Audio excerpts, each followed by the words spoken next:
Le site internet fandom.com a dans sa définition le caractère d'être objectif et neutre et de ne résumer les faits que de manière factuelle et, à préciser, si théorique. Et heureusement, ça serait fort désagréable si vous alliez sur le fandom d'Hunter x Hunter sur la page perso des rues Mizoldik et que tout en bas vous trouviez en gras. En somme, ce personnage de la série fait partie des personnages qui ne sont pas charismatiques. Qu'importe que ce soit vrai ou non, c'est là un avis subjectif qu'on ne met dans le fandom uniquement si c'est appuyé, voire mentionné par l'anime directement. Ou encore imaginez si vous alliez sur le fandom de Beyblade et qu'il y avait à chaque fin de fiche de pièce en gras, cette pièce est recommandée pour la collection seulement et non pour la compétition.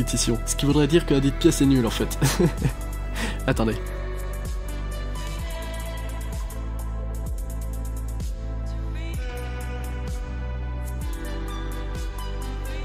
Alors, on a là un gros problème. Enfin, imaginez sur un fandom d'un jeu FPS avec toutes les armes différentes qu'il y a, si les armes étaient classées en fortes ou pas fortes. Et encore, ça reste pas trop bancal vu qu'avec la puissance de l'arme, la précision de tir, la cadence de tir, etc., on a des données précises, donc on peut classifier grossièrement un pistolet standard face à un fusil à pompe. Sinon, on va faire autrement. Imaginez classifier un pouvoir dans un jeu. Pas besoin d'aller jusqu'à un MMORPG complet et complexe. Sur Minecraft, sur un serveur, il y a un mini-jeu qui existe qui s'appelle le Super Heroes. Considérez que c'est une partie de Fortnite où chaque joueur possède un pouvoir parmi ses 5. Force, résistance, W, jump boost et vitesse. Autrement dit, tank, bouclier, long life, soit amélioré et courir vite. Et à chaque fois qu'on fait une partie, on a un pouvoir différent attribué aléatoirement. Comment on pourrait classifier ces pouvoirs? On n'a là aucune donnée précise. Après, on peut imaginer faire selon les stats. Genre, quel est le pouvoir qui ressort le plus chez les gagnants des parties? Mais dans ce cas, on s'arrête à de la probabilité, et surtout, c'est selon la maîtrise des pouvoirs selon les joueurs. Ça serait pas très objectif de classifier ça. Alors, imaginez classifier des pièces de toupie Beyblade. Même si on acceptait la probabilité, pour avoir des stats qui s'approchent au maximum de l'objectivité, on va calculer le nombre de combats nécessaires selon le nombre de combinaisons possibles dans Beyblade Burst. Alors, dans Beyblade Burst, une toupie les plus lambda possible est divisée en 3 parties. Avec le temps, chacune de ces parties a eu plein de sorties, donc on va s'arrêter à dire qu'il existe 50 layers, 50 disques et 50 drivers. C'est faux, il y en a plus. Ce qui nous fait 50 puissance 3 qui est égal à 125 000. Donc on a 125 000 combinaisons de toupies possibles. Maintenant, il faut que chaque combinaison de toupie affronte chacune des autres combinaisons pour des stats objectifs. Donc c'est là un calcul à double variable et à répétition. Donc voici la formule faite sous Scratch et voici le résultat qui est de 7 milliards environ, que je multiplie par 10. Parce que un combat par affrontement de combinaisons différentes ne suffit pas. 10 combats c'est encore peu, mais c'est plus appréciable déjà. Donc en gros, on a 78 milliards de combats à faire pour dire que telle ou telle pièce soit dite objectivement forte ou non. Pardon, recommandée pour la collection seulement. Donc le type qui met son avis sur le fandom, je doute qu'il ait fait ses 78 milliards de combats. Donc même si j'arrête de jouer au coin avec mon calcul éclaté, j'ai vérifié les historiques des modifications de plusieurs pages de fiches de pièces, et c'est toujours les 2-3 mêmes pseudos qui ressortent. Donc là, on a un problème immense. Ce joli fandom supposé objectif déjà donne son avis, en aucun cas c'est demandé ça, et cet avis vient de max 2-3 personnes qui ont un avis je trouve restrictif du Beyblade. Après je fais l'aparté maintenant parce qu'il serait hypocrite de le faire à la fin en soum soum, mais évidemment que ces 2-3 personnes sont des personnes honorables de faire un boulot démentiel depuis plusieurs années, d'avoir toujours tenu aux nouveautés, d'avoir rédigé des milliers de fiches où il y a, malgré ce que je critique, les infos officielles bien présentées. Personnellement, je passe vraiment des heures sur ce fandom pour savoir la composition des RB, les numéros chez Takara, etc. Mais j'y vais en aucun cas pour lire les résumés des pièces absolument pas objectives. En fait, ce qui me dérange, c'est qu'il y a manifestement une frontière extraordinairement précise entre une pièce forte et une recommended for the collection purpose only. Et je veux savoir où se situe cette frontière selon eux. C'est-à-dire que je suis pas certain qu'ils fassent un débat entre eux pour dire si la pièce a franchi cette supposée frontière ou non. Donc du coup, ce que j'ai fait, c'est que j'ai acheté une toupie dont le fandom dit que les 3 pièces sont dites recommended for the collection.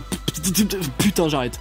Ce fandom dit que ces pièces sont binairement nulles. Et n'allez pas me dire que le fait que ce soit uniquement à l'état de recommandé et non fait pour les collections uniquement excuse tout. Je disais quoi? Ouais. Ce que j'ai fait, c'est que j'ai acheté une toupie dont le fandom a classifié toutes ces pièces de pourri. C'était pas bien compliqué à trouver, ce fandom a classifié quasi toutes les premières pièces sorties jusqu'à God de pourri. Et vous me connaissez, je vais faire une review des plus objectifs que je puisse en montrant que ces pièces sont vraiment fortes. Du coup, je vous présente la Jail Jormungand Infinity Cycle, première et unique du nom, sortie dans le B69 le 21 janvier 2017 chez Takara Tomy. Devenue Jumbo Jormuntor J2 chez Hasbro, elle appartient à Jin Aizawa dans l'anime, qui est un perso secondaire qu'affronte Shu dans la première saison. Et malgré son nom Aizawa, qui est un nom couramment utilisé pour des méchants en général dans les animés, accompagné de son chara design fait de dents pointues et d'yeux verts, on comprend dans la série qu'il l'a et tient à son honneur de blader. Je dis juste que c'est là un point d'originalité de l'animé. Pour son nom, Jail Jormungand. Jormungand est un serpent des mers dans la mythologie scandinave mis dans les mers de Midgard. Les contes en parlent comme un grand rival du dieu Thor et il est le frère du loup Fenrir. Et on a eu une baille portant ce nom, je rappelle. Sinon, Jail. Jail signifie un emprisonnement en anglais. J'ai dit qu'il avait été mis dans les mers de Midgard tout à l'heure. Il y a pas été mis de son gré. C'est le dieu Odin qui l'a jeté dans ces mers, d'où l'emprisonnement. Sinon, je suis incapable de trouver une affiliation avec l'histoire des 323 esprits gardiens de Jin no dans l'animé. Tout n'est pas obligatoirement cohérent dans Beyblade manifestement. Bon, le layer de Gail Jormungand. On peut voir deux serpents qui crachent du feu et qui se mélangent en spirale avec les queues du serpent qui font l'entièreté des deux lames du layer. Niveau technique, c'est là un doux mélange d'un peu tout. L'endurance car il est très circulaire et a une très bonne inertie, il est très fin et les formes sont très amples car les deux lames ne sont pas droites. Elles descendent doucement tout le long de la périphérie du layer. Il est très fin mais les lames qui entrent en contact avec l'adversaire sont plus épaisses. Je veux dire qu'elle peut encaisser d'une très belle façon et selon la mobilité du driver, on peut espérer de la défense de barrage. Outre le fait qu'elle ait 4 points de contact que je trouve véritablement parfaitement placés et très bien calculés, ils sont pas trop prononcés pour éviter un déséquilibre total quand elle attaque à ces endroits, mais surtout j'ai dit que ces lames descendaient petit à petit. C'est vraiment une façon d'attaquer géniale. Pendant tout le combat, on attaque à des hauteurs différentes. Pendant tout le combat, on maximise de fou les chances de déséquilibrer la baille adverse. En plus, je rappelle qu'il est très fin donc on peut vraiment taper partout sur l'adversaire. C'est un layer génial pour venir en fin de l'endurance de la baille adverse. Pour les diamètres, on oscille entre 4,8 et 5 cm et le layer fait 8 grammes. Passons au disque Infinity. Bien, sa forme, je suis quasi certain qu'il y a un mot pour ça, mais je dirais tordu, courbé, une spirale. L'inertie est incroyable, enfin particulièrement pour un disque. L'air dessus doit faire un marathon pour parcourir les formes du disque, et l'air du disque qui arrive en haut de la spirale, ça dépend du layer, mais elle doit ressortir et ça crée une stabilité, mais exemplaire. En fait, c'est ce genre de disque qu'on doit prendre lorsqu'on veut faire une baille à une stabilité et rotation parfaite, à en atteindre celle d'Earth Virgo. Sinon, il est amusant de mettre ce disque sur Jormungand, vu que la spirale du disque s'aligne avec les lames descendantes du layer. Enfin, le driver Cycle. La pointe en elle-même est totalement celle du driver Survive. Les deux drivers ont juste genre 2 mm de hauteur de différence. Sinon, Cycle est doté d'un panneau entier en rotation libre qui change tout en fait. Simulation. La baille tourne et là elle se prend un coup donc tombe par là. Déjà avec la vitesse, le panneau en rotation libre bascule donc on voit du poids du côté où elle part. Ça crée un déséquilibre mais contrôlé. En gros, ça devient souvent un mouvement agressif après. Si le panneau touche le stadium en étant en rotation, le panneau reste accroché au stadium, la baille ne tombe pas plus bas et repart à toute allure. Vraiment à toute allure. Les combats. Le combo stock il est bien joli mais j'arrive pas spécialement à en faire grand chose donc je vais vous donner un combo par pièce pour savoir comment les utiliser. Donc pour le layer, vous avez compris que moi c'est son potentiel d'attaque qui m'amuse, donc Gail Jormungand Seven Zephyr. Seven est lourd et quasi symétrique, donc équilibré, mais une oscillation tient plus longtemps avec un disque lourd. Le but c'est vraiment de jouer avec la hauteur pour le coup. Et Zephyr a des mouvements très amples et très réguliers, c'est génial. Donc la baille est offensive, il arrive à éjecter des bailles assez lourdes. Le but n'est pas de tirer spécialement fort, autrement vous amplifierez le risque de burst.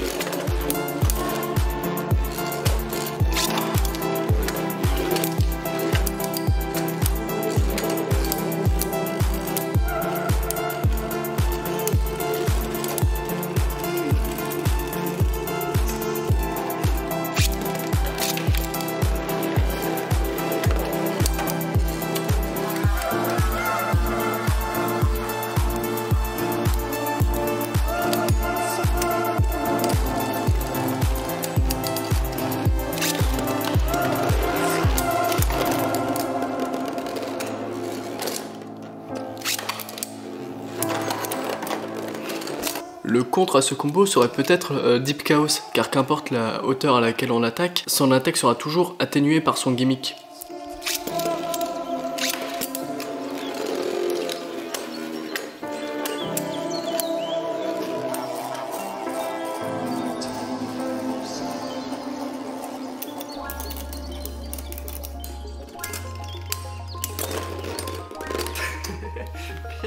Mais pas du tout. Mais pas du tout. Mais c'était pas du tout ce que je voulais. Putain. Allez. Allez, le disque Infinity. Mon combo est Maximum Garuda Infinity Gyro. On va clairement jouer sur de l'endurance parfaite, avec ses forces et ses risques. Et j'avais jamais fait combattre Garuda en vidéo, alors que c'est une baille extraordinaire, avec une défense sympa aussi.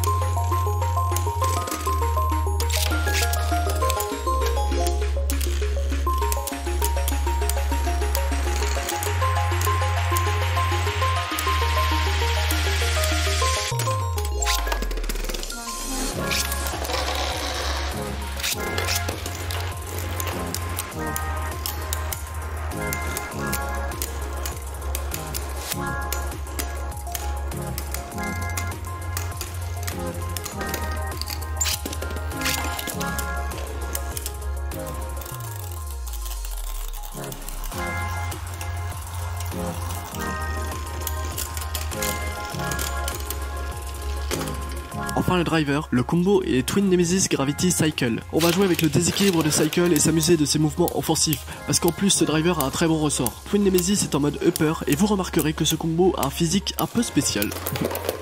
Sinon, un autre combo avec Cycle qui est fort sympathique si vous préférez jouer avec les dernières bailles, c'est Judgment, Valkyrie, Zenith, Cycle, Go. Vous m'en direz des nouvelles.